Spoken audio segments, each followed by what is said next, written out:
அம்மா இன்னைக்கு நம்ம வீட்ல என்ன ஸ்பெஷல்? இன்னைக்கு சூப்பரான ஸ்பெஷல் டி. நீ வருவேன்னு நான் வெயிட் பண்ணிட்டு இருந்தேன், ஆனா நீ வரல.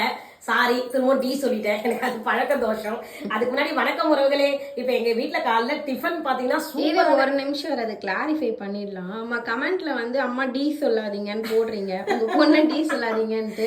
அது ஏன்னா நான் சின்னதுல இருந்து என் பொண்ணு கூட ஃப்ரெண்ட்லியா பழகிட்டேன். அவளும் என்கிட்ட அப்படிதான் பழகிட்டா. அதனால நாங்க அப்படியே கூப்பிட்டு பழகிடுச்சு. அது மட்டும் இல்ல, என் தங்கச்சியும் நான் வாடி போடின்னு கூப்பிடுவேன்னா, அதனால அப்படியே என் பொண்ணையும் கூப்பிட்டுட்டேன். அதுதான் அது மாத்திக்க முடியலப்பா. சாரி, இனிமேல் பாக்குறேன், ட்ரை பண்றானா. ஆமா, அவங்க ரொம்ப கஷ்டப்படுறாங்க டீ சொல்லாம. அது எப்படி நான் இது கொடுக்கணும்னு தெரியல. வாப்பா சொல்லவா வாமா சொல்லவான்னு தெரியல. சரி சொல்லிட்டேன், ஓகே. இப்ப பாத்தீங்கன்னா வணக்கம் உறவுகளே. இன்று திருமண நாள் பிறந்த நாள் காணும் அனைவருக்கும் என் அன்பான வாழ்த்துக்கள்ப்பா. இப்ப பாத்தீங்கன்னா இன்னைக்கு காலைல சூப்பரான டிஃபன் பண்ணியிருக்கேன், சுமாரான லஞ்ச் தான் பண்ணியிருக்கேன். வாங்க என்னன்னு பார்க்கலாம். இன்னைக்கு காலையில டிஃபன் பாத்தீங்கன்னா ராகி களி தான்ப்பா பண்ணியிருக்கேன். இதே இங்க ராகி களின்றோம், ஊர்ல வந்து பாத்தீங்கன்னா கேழ்வரகு களின்னு சொல்லுவோம். அந்த ராகி களியை எடுத்து காலைல டிஃபனுக்கு வச்சுக்கலாம். அழகா வந்து விழுந்துச்சு. அது கேக் மாதிரி வருது. ஆமா, இது கேக்குன்னு சொல்லலாம். சூப்பரா இருக்கும். ஸ்வீட் பண்ணா கேக்கு. அதுக்கு சைடிஷ் பாத்தீங்கன்னா அதுதான் அல்டிமேட் சைடிஷ். நல்லா வஞ்சர கருவாடு தொக்கு பண்ணியிருக்கேன். இந்த பாருங்க, இது கூட நல்லா பீஸ் பீஸா. கருவாடு தான் பெஸ்டே. இதுக்கு பெஸ்ட் காம்பினேஷன் கருவாடு. கருவாடு தொக்கை எடுத்து இப்படி வச்சுக்கிறோம். வச்சுட்டு இப்ப பாருங்க, நேத்து வச்ச கார குழம்பு இருக்கா, அதையும் சைடிஷ்க்கு வச்சு தொட்டு சாப்பிடலாம். இந்த நடுவில் இப்படி குழி பண்ணிக்கணும். புளி பண்ணாம சாப்பிட்டா வராதா? அது அப்படி சாப்பிட்டா அதுல எல்லாம் ஊறி அது ஒரு டேஸ்ட். இதெல்லாம் சாப்பிட்றதுன்னு ஒரு தனி இது இருக்கு. அப்படிதான் சாப்பிடணும். சும்மா எப்பவுமே சாப்பிட்ற மாதிரி சாப்பிடக்கூடாது. இதுக்கு ஒரு கதையே இருக்கு, ஓகேவா? சூப்பரா இருக்கு. சில டிஷ்லாம் சாப்பிட்றதுக்குன்னு ஒரு வரைமுறை இருக்கு. இந்த டிஷ்லாம் சில டிஷ் பாத்தீங்கன்னா நம்ம ஒருத்தவங்க வச்சு சாப்பிட்றாங்கன்னு வச்சுக்கேன், அதை பார்த்தா சரி நானும் சாப்பிடணும், அந்த மாதிரி வாங்கி சாப்பிடணும்னு தோணும். சிலது வந்து சாப்பிட்றத பார்த்தா பிடிக்கும். சில பிரியாணி இந்த கறிலாம் கடிக்கிறாங்க பாத்தியா, அதை பார்த்தா ஓ இன்னைக்கு நம்மளும் அந்த பிரியாணியை வாங்கி சாப்பிடணும்னு தோணும். ஆனா இந்த மாதிரி களி, இந்த கருவாடு தொக்கு மட்டும் எப்படி தெரியுமா? கருவாடு தொக்கு, கருவாடு குழம்பு, இதெல்லாம் எப்படி தெரியுமா?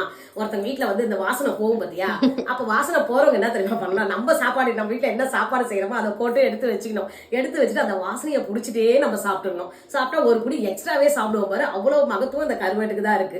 சரியா? அந்த வாசனையிலே நிறைய பேர் சாப்பாடு சாப்பிடுவாங்க. இந்த மாதிரி எத்தனை பேர் சாப்பிடுறீங்கன்னு கமெண்ட்ல சொல்லுங்க. கருவாடு தொக்கு பிடிக்கும்ன்றவங்களும் கமெண்ட்ஸ்ல எனக்கு சொல்லுங்கப்பா. எனக்கு ரொம்ப பிடிக்கணும். ஓகே, லஞ்சுக்கு பாத்தீங்கன்னா சிம்பிளானதான் சொல்லியிருக்கேன். ஆனா உங்களுக்கு சூப்பரான டிஷ் இது. மதிய லஞ்சுக்கு பாத்தீங்கன்னா பாஸ்மதி ரைஸ்ல செஞ்ச தக்காளி சாதம், நல்லா உதிரியா சாதம் வந்திருக்கு. அதை எடுத்து வச்சாச்சு.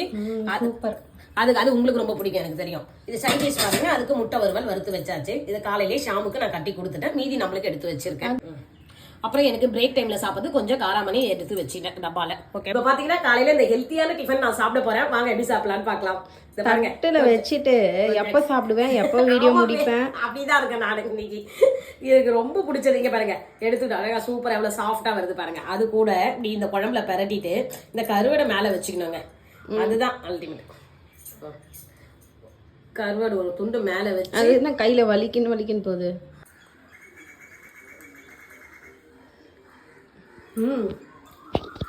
ஃபுட் ரிவ்யூவர் ஆயிரியாமா நீ பேசாம? செம்ம டேஸ்டா இருக்கு. இது சாப்பிட்டவங்களுக்கு கண்டிப்பா உங்களுக்கு எல்லாம் தெரியும்பா. ஆனா கருவாடு சூப்பரா வந்திருக்கு. வஞ்சர கருவாடு. இந்த பாருங்களேன், கருவாடு ஊர்ல இருந்து கொடுத்து விட்ட கருவாடு. இது வந்து நாக்கு மீன். இது வஞ்சிரமா? இது வந்து பெருசா இருக்கிறது இது வஞ்சிர மீன் கருவாடு. ஓகே, இது நாக்கு மீன் கருவாடு கொடுத்து விட்டுருக்காங்க. இன்னும் நாக்கு மீன் செய்யல, அது குழம்பு செய்யலான்னு இருக்கேன். இப்போ இந்த வஞ்சிர மீன்ல ஒரு பீஸும் ஒரு இதுவும் கொஞ்சம் வந்து நாக்கு மீன் என் ஃப்ரெண்டுக்கு எடுத்துட்டு போறேன். இன்னைக்கு ஆஃபீஸ்ல கொடுக்க போறேன். இன்னைக்கு நம்ம வீட்டுல சூப்பரான டிஃபனும் சுமாரான லஞ்சும் ரெடியா இருக்கு. வாங்க உறவுகளையே சாப்பிடலாம்.